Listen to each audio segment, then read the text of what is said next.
to Why Should I Be Ashamed? Here we have great conversations about abuse, especially focusing on sexual child abuse. I am the author of the book, Why Should I Be Ashamed? Make sure you share and like tonight. Invite your friends in, and we'll be right back with you.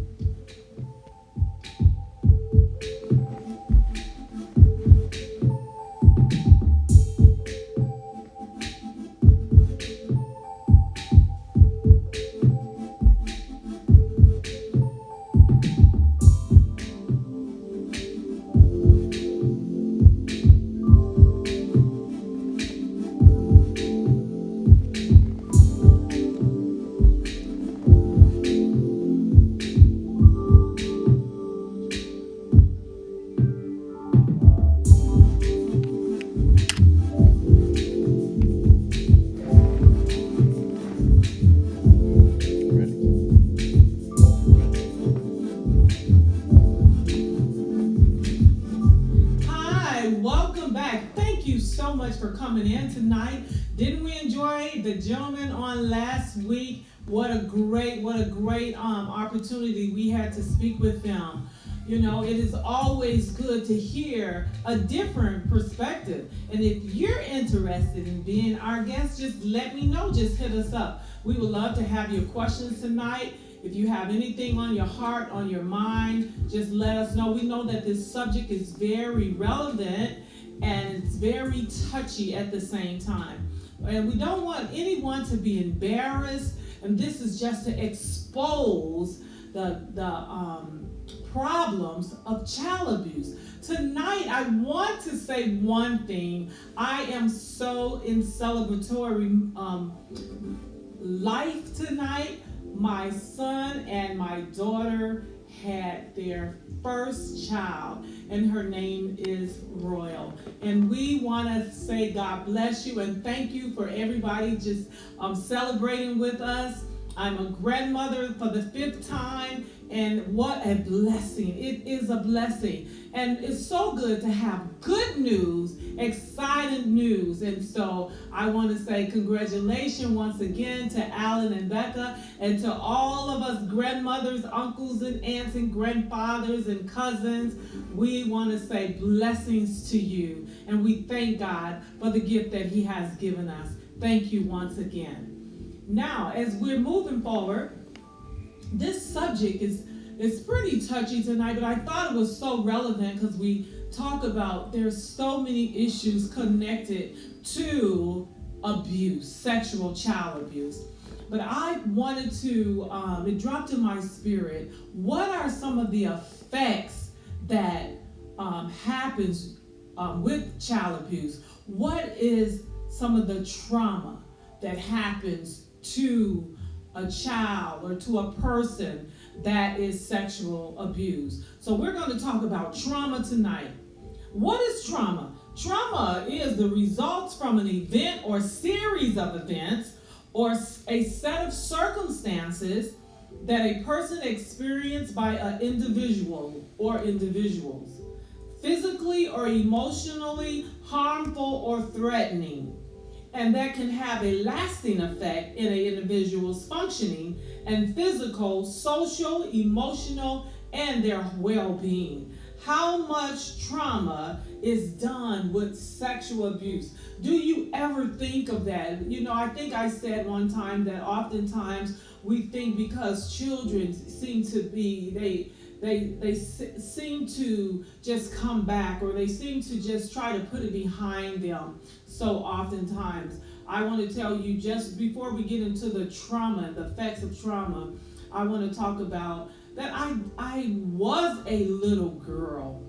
I was, and so many children, when you're being stripped of your childhood. But I want to tell you, there was times when I played. There was times when I jumped double dutch. There was times when I ran in the playground and swing on swings and played in the sandbox and went to the beach. I had some good experience during childhood, you know, and we had some fun with my sisters. We played with dolls. As a matter of fact, I still have some Barbie dolls upstairs. We played with dolls. We rode bikes, and having a childhood is so important that we don't move our children too fast, that we don't move them too slow and don't move them too fast. And abuse, sexual child abuse moves a child absolutely out of the arena of childhood. It's very traumatic. Even though after being sexual abused, we still went and tried to play, we tried to have fun, we try to move right along, try to get back in that position emotionally. But mentally, it's so traumatizing, wouldn't you say? Send me some hearts if you know someone that has been traumatized by sexual abuse. It is so traumatizing that even though you're trying to be a child, you're trying to get back into that childhood, some of you have even tried to get into adulthood without taking care of the sexual trauma that has happened in your life. And that is some of the things we want to address tonight. We want to make sure that I want every parent to know, every mother, grandparent, every guardian to know any amount of sexual abuse, any amount of sexual child abuse is traumatizing. It is traumatic. It is traumatizing, whether it happened one time, whether it happened 10 times or 1,000 times. It is traumatic to the emotions of that child, to the spirit of the child, to the intellectual ability, to their mental health. What it does is damaging to the brain. So sexual abuse. There are 3 types of trauma that we're going to talk about tonight. There's probably more than 3 types, I'm sure, with the world around us. Doesn't it look like the world is just traumatized? I don't want to go there, but it seems like people are so upset right now. And that lets you know that there's something going on internally. There's a trauma going on internally. Sexual abuse. There are 3 types of trauma. There's acute trauma, and that's a single incident or accident, a natural disaster, maybe a car accident. It still can be very traumatic to a child. Have you ever been in a car accident and it's like instantly you go into some state of shock, and your brain sometimes for weeks and weeks at a time, because of that trauma, you're fearful every time you revisit that, and there's a recurring traumatic experience. Sometimes you're just nervous every time if you got hit at the stop sign, sometimes you're nervous. So that is like a accident or a natural disaster. And a lot of times these things, we can't make sense of it. When there's storms and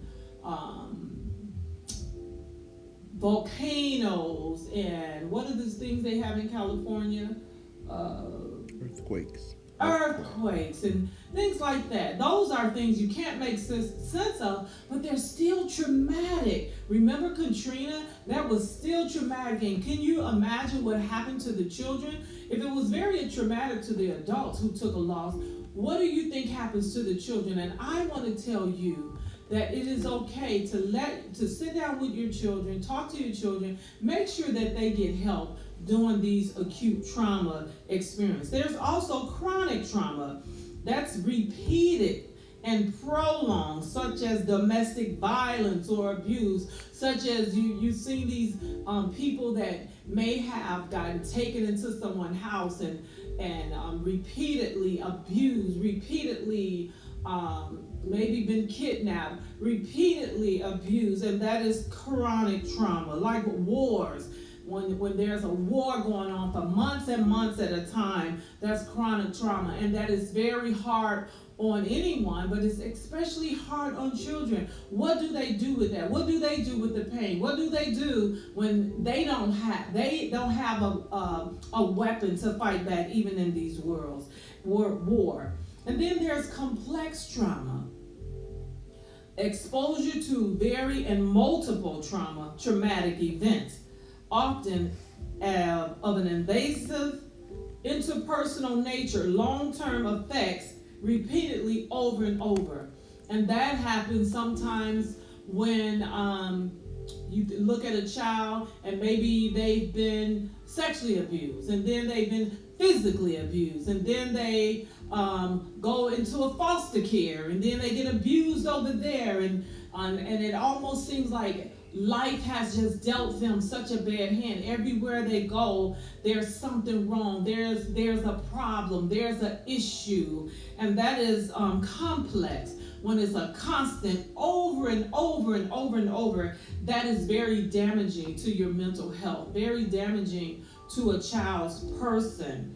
Sexual abuse is particularly sinister because of the shame it instills in the victim. Oftentimes, people that are sexual abused, children that are sexual abused, they turn on themselves. They become bitter. They become shame of all the experience that they have. Trauma is very traumatic. Sexual abuse is very traumatic. Childhood sexual abuse victims are often too young to know how to express themselves. So a lot of times, because they're quiet, their parents say, well, they're all right, or they'll be all right until that thing grow up, or because maybe they still continue to do their schoolwork and you say they'll be all right. But I come to tell you tonight, if your child has experienced sexual abuse, they will not be all right unless you address it, unless you let them know that they're okay, unless you remind them that they are, unless you remind them that they are worthy, and that they still have worth, that it's important to let them know that it's not their fault. You have to speak to that traumatic. You have to speak to that negative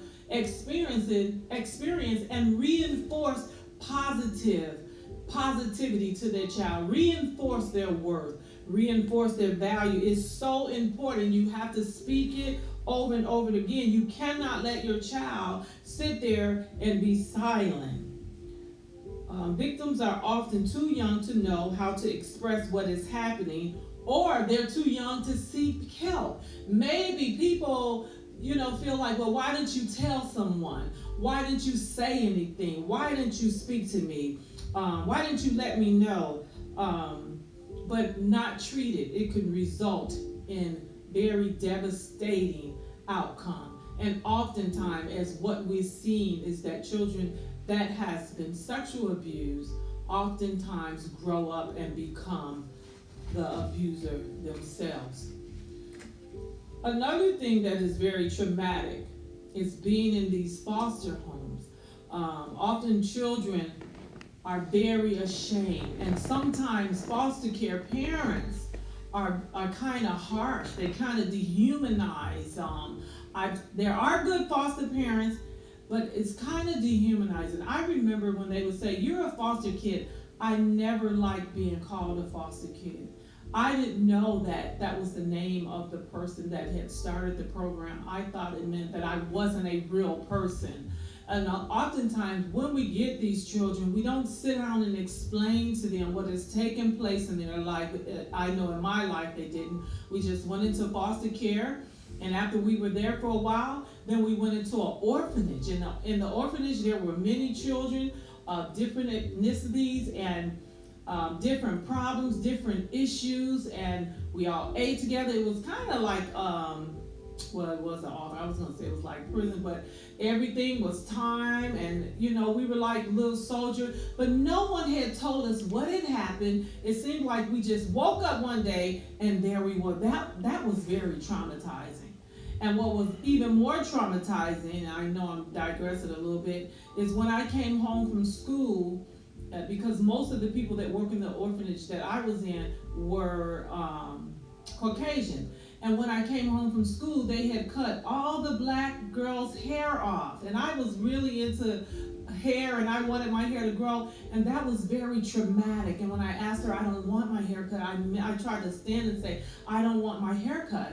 It was very, very, very traumatic for me. And so I just want to say that there's different things. Watch. You gotta be attentive when you're dealing with foster children, kids that are homeless. That's very traumatic. Even though they be strong, even though it's like they're just going along for the ride. Sometimes they're tired. Sometimes they're weary. Sometimes they haven't had sleep, and they're homeless. And you deal with this rejection. If they're homeless and they go to school, the kids knew we were in an orphanage, and they would tease us and say, "Oh, y'all, your mama didn't want you, your daddy didn't want you." And when we got home, no one spoke to that situation. So you got trauma after trauma after trauma, and even if it was just one time, then it becomes chronic. Because what child can really stand to have constant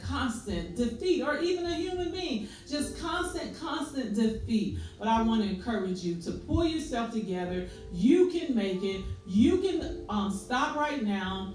Think about, write it down, how you're going to tell your child that they're going to be all right, so they won't think that life is a constant trauma. Because oftentimes, if you don't address the one thing, then it spills over, and then they begin to believe that they're not worth it. But if you address that one issue and work through that and get over that, when other things come in life, it won't be so hard. But most of the times when you hear adults say, "Oh, it's always a problem, I've never had things good," is because along the way, no one has addressed the issues.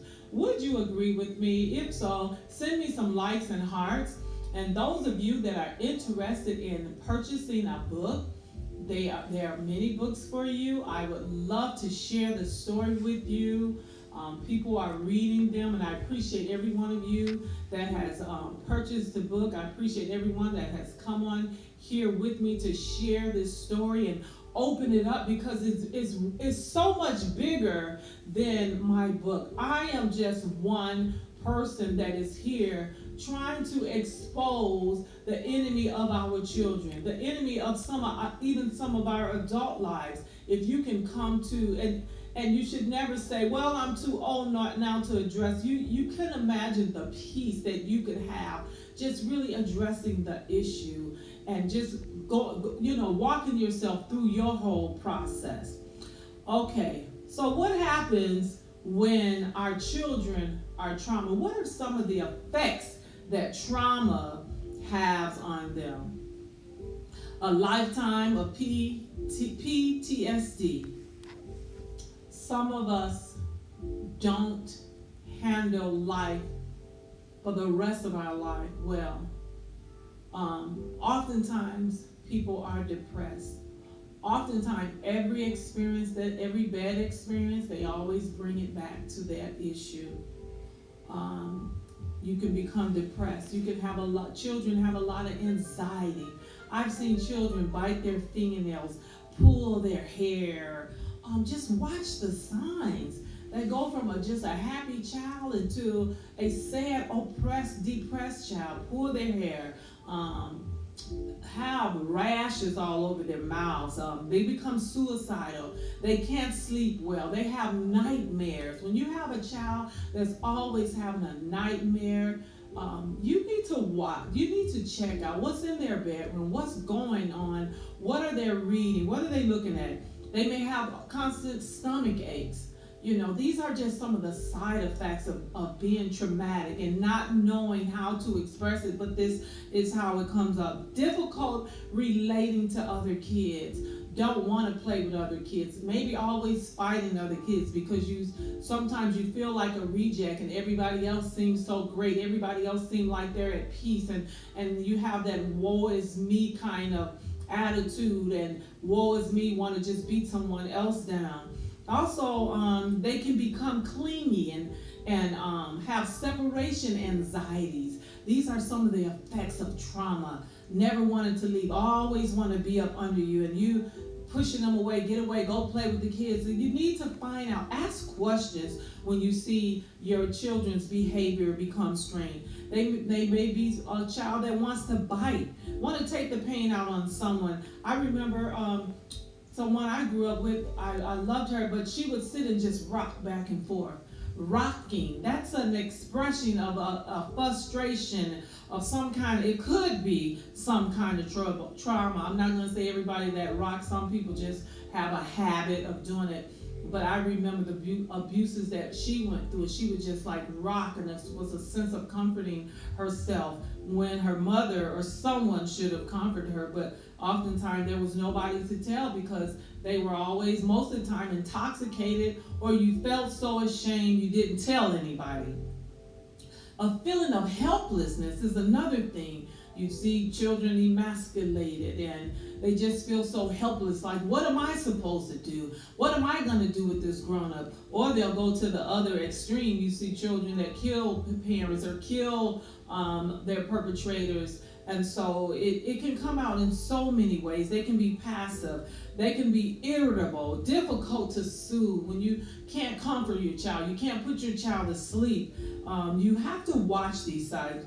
Constricted play, exploratory moods, just exploding and moody and can't settle, can't be one person. Oftentimes they get into that personality disorder because they have one personality when the perpetrator's around, they have another personality, then they're mad, they don't know who to blame, they don't know why it's happening to them, so they become moody. Also, I've noticed that some children will cut themselves. They want to, that's a sense of relief. It's a sense of, people cut themselves for many reasons, but sometimes our children cut themselves because they're in great pain, and that is a sense of release. And then sometimes they're so cold and so hard, they want to feel something, and so that's what they become so hard-hearted, and they want to feel something. How do you deal with a traumatic child? Now that's the answer. That's the answer that we need. When you see some of these experiences, how do you deal with it? If you don't know what to do, always seek help, always seek therapy. If you don't know what to do, number one thing, you always want to make children feel safe and secure. They should always be able to come to someone, some adult. You always want to make your children feel secure.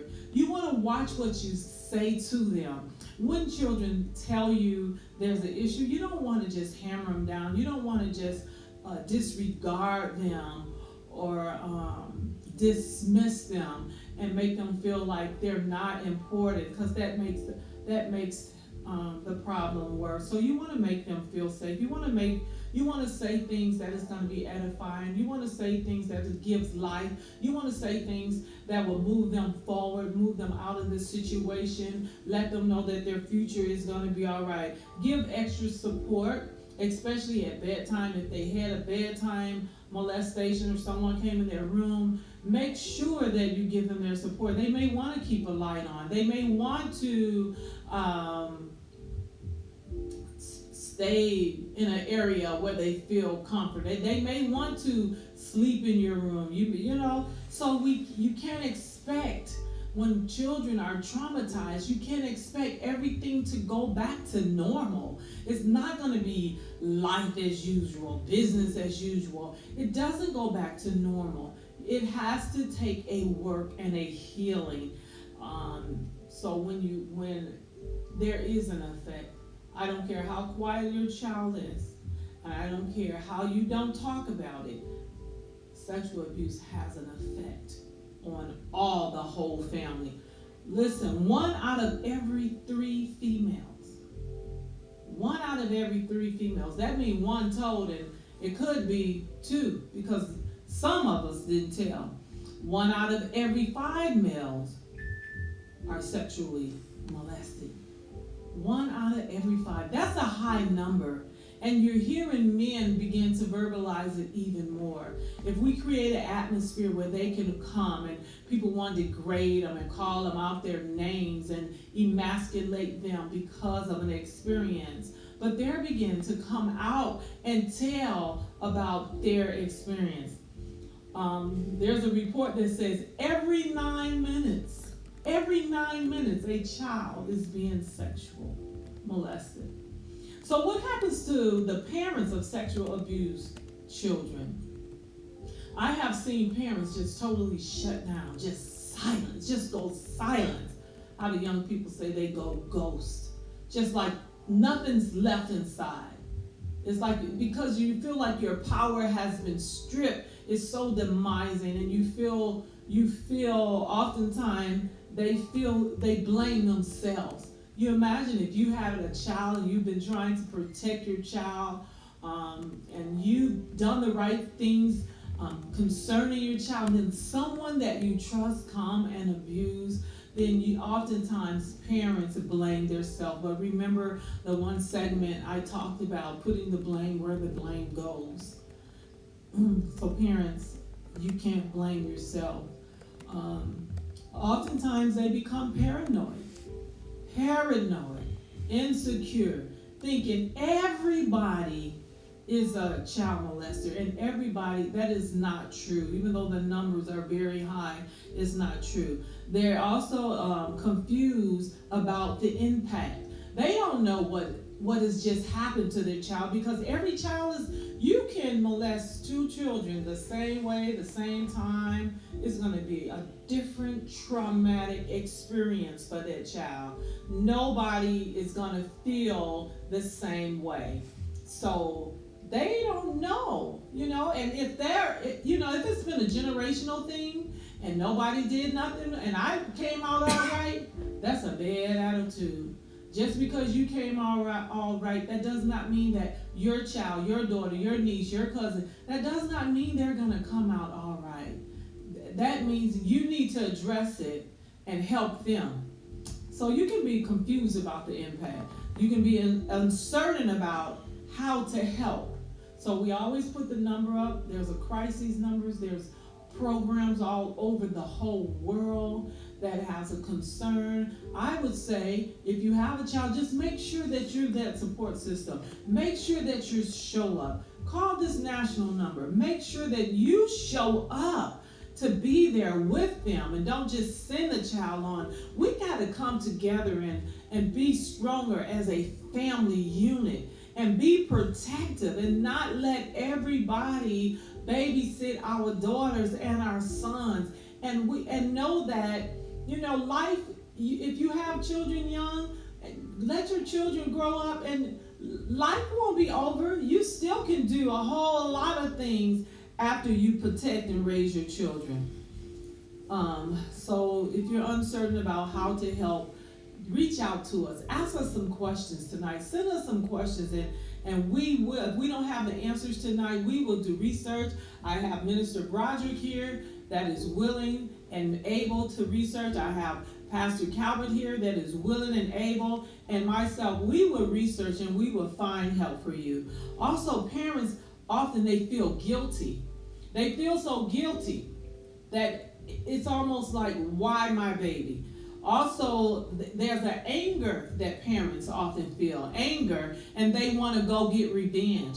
Anger, and they want somebody to hurt. You hurt my child. And and that's where it seems like there's so much anger. No one is dealing with it correctly. There's a way to deal with it. But oftentimes, I know I've heard of mothers had to hold their husbands back with guns when they found out that their daughters or their sons were abused. They had to stop them. They were going to kill the abuser. And I like I said Sunday, we can't go out and kill everybody. But the parent has this rage because you feel like you wasn't looking, and now I need to put this rage somewhere. And we also parents become non-trusting. Just nobody can watch my baby. Nobody, that's okay. I'll watch them. Will you work days? I'll work nights.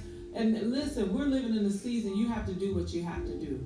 You have to do. Then sometimes you can become numb, just totally numb to it all.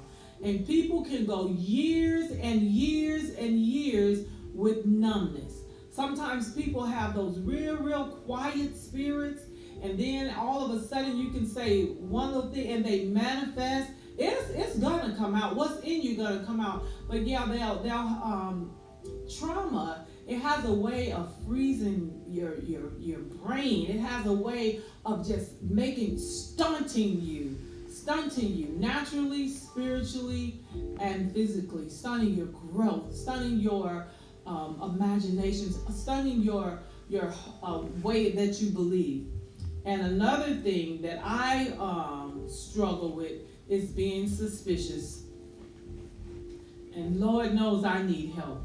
Being suspicious of people that you don't know, and that I always say, if they didn't babysit you when you was a kid, don't let them babysit your kids. And someone texted me one time and they said, well, I guess they're all dead, but suspicious, looking out, thinking everyone, just so unsure of who you can trust. And there are good people, but oftentimes when you have been traumatized, like when we talked about a person that's been in a car accident, you may never want nobody else to drive again in your life because of the trauma to the brain. And then sometimes we don't know how to get back to normal. But we can get back to normal. How do we get back to normal? We can't be suspicious of everybody. We should educate ourselves like we're doing tonight.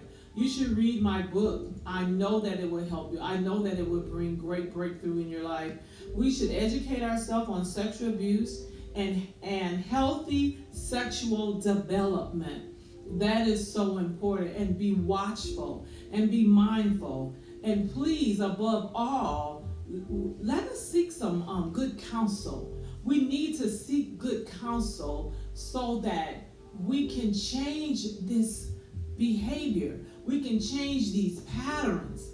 We need to seek counsel so it can be clear that our children can find a place of refuge.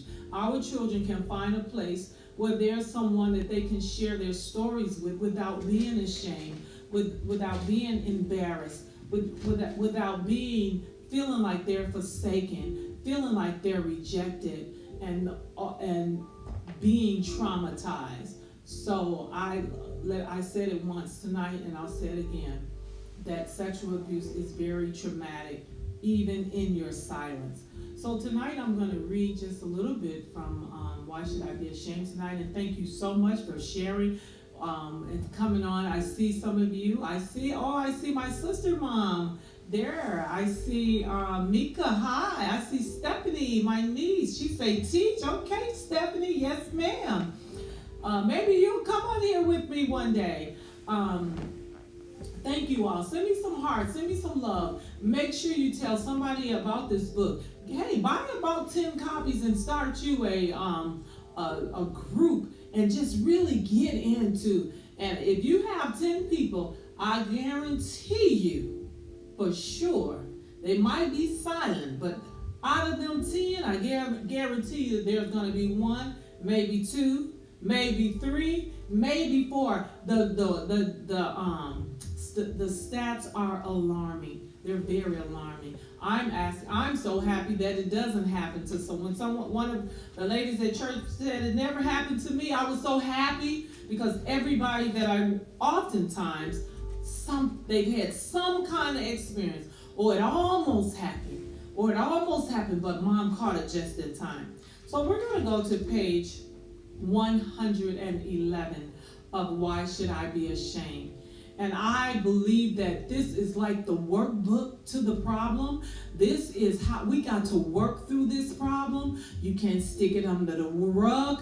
I can't spend my life hating. So I use my disappointment and my experiences to help somebody, to set somebody free, because you need to be free so you can live this life and have life more abundantly, because that's what God has it planned for all of us. Even though the enemy comes in and stamp it out, especially at our youth, because if you can mess up a young child, if you can traumatize them, if you can steal their dream, then you can almost steal their destiny and their future and the plan that God has for them. So on page 111 it says, I tried with all my strength not to become as broken as my mother by the things I witnessed and experienced, but the things that I witnessed and experienced made it next to impossible. There were times when I was broken, battered.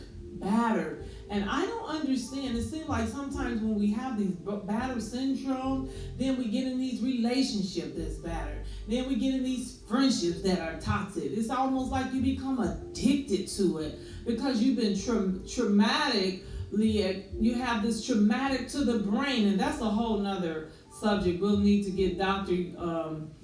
Eunice on here to help us talk about that. Sometimes I use the painful episode of her life to make me strong, but I still felt miserably.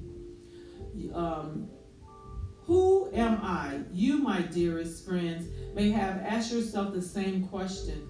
Maybe you have been through the same sort of trauma.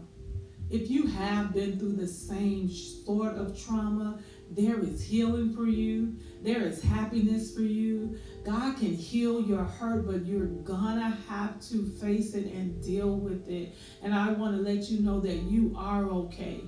That no matter what has happened to you, you're still okay. You're still worthy. There's still a plan for you. Don't give up. Don't quit. Don't isolate yourself.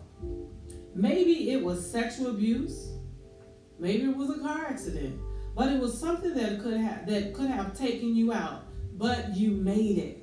And you made it. And sometimes so many times, and this is not a forced conversation, but it's an important conversation because some people just don't want to talk about it. And I understand.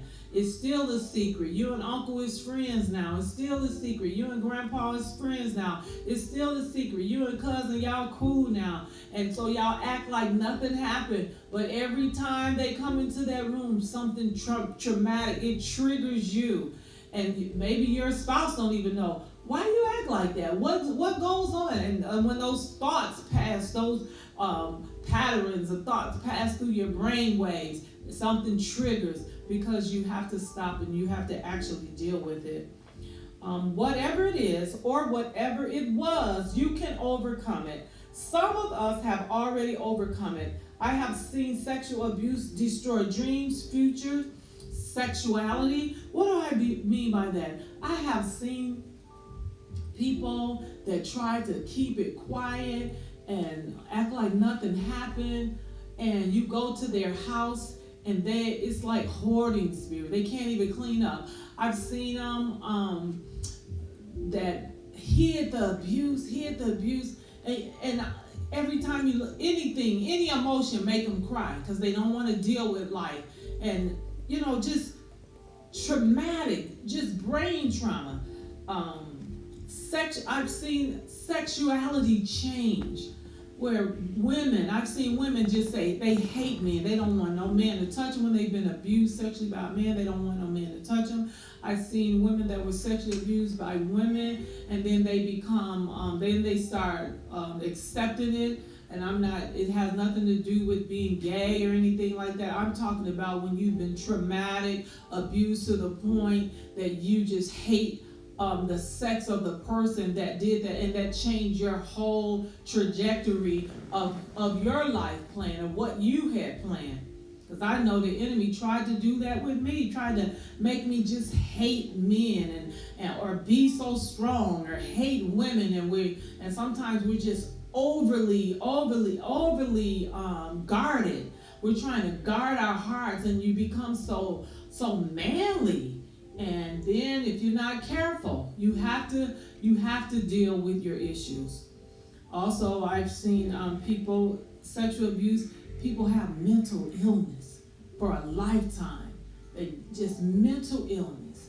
And now I see women my age and some women that I know that have been abused. Now they say, well, I had ADHD, and I never knew how to take care of business. They don't take no accountability. Well, I always been abused. I always been bad. People always pick me. They don't take any accountability. You have to be accountable for your life even after you have a bad experience. I know it's rough. I know it's challenging, but you have to be accountable. You have to step in and know that you, I went to deliverance one time, and they told me once you get 18, you are responsible for getting healed. You are responsible for getting your deliverance. You are responsible for getting some kind of recovery. You are responsible to read this book or find somebody to read it for you. You have to be accountable so you can move yourself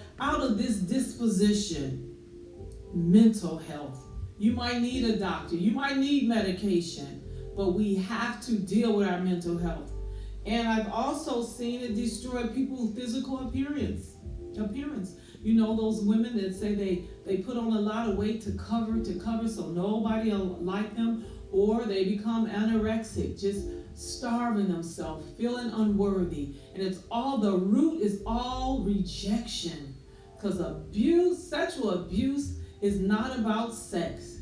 It is about power. It is about someone taking advantage, taking someone's strength. And so you have to take your power back.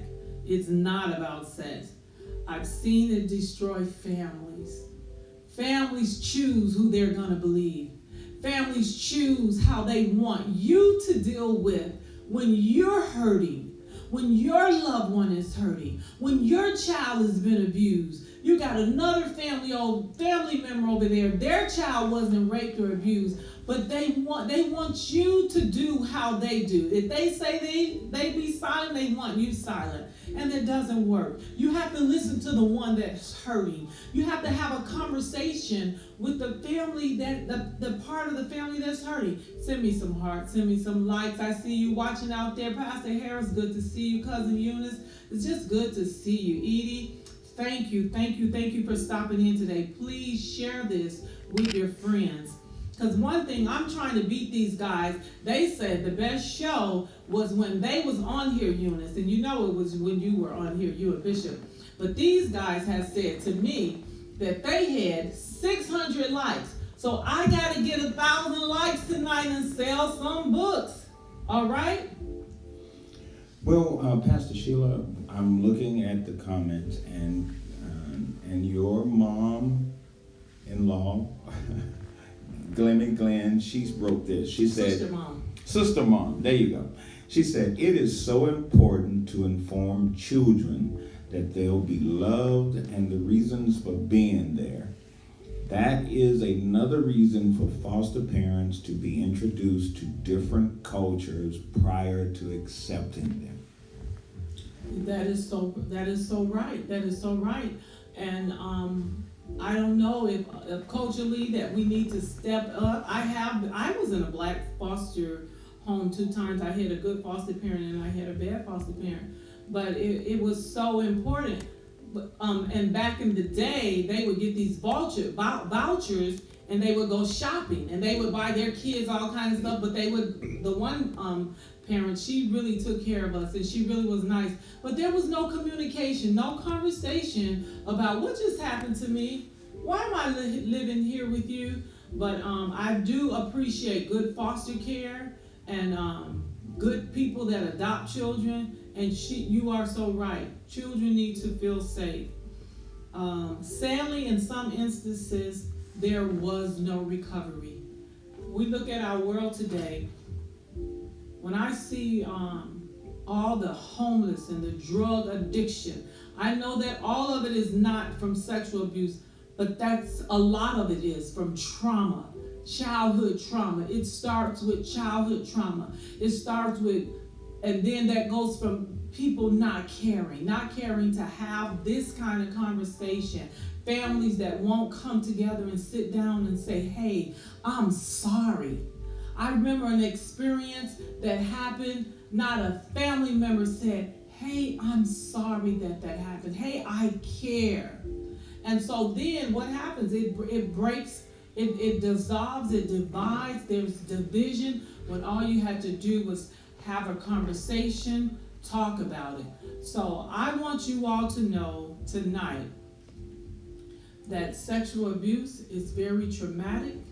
I don't care how quiet you are. I don't care what your silence is. I want you to get some help, and I want you to know that there is help for your soul. There is help for your mind. There is help for you physically. And that there is someone that cares. I care tonight. If you have any questions, let us know. If you need a book, hit us up and meet us back here next week at 7 o'clock. And please let me beat these guys. I need more. I need 600 likes. Please let me get them. Please don't let them get me, girls. So please share and like with your people. God bless you and thank you for signing in. And there's no trauma that God cannot fix. God bless you.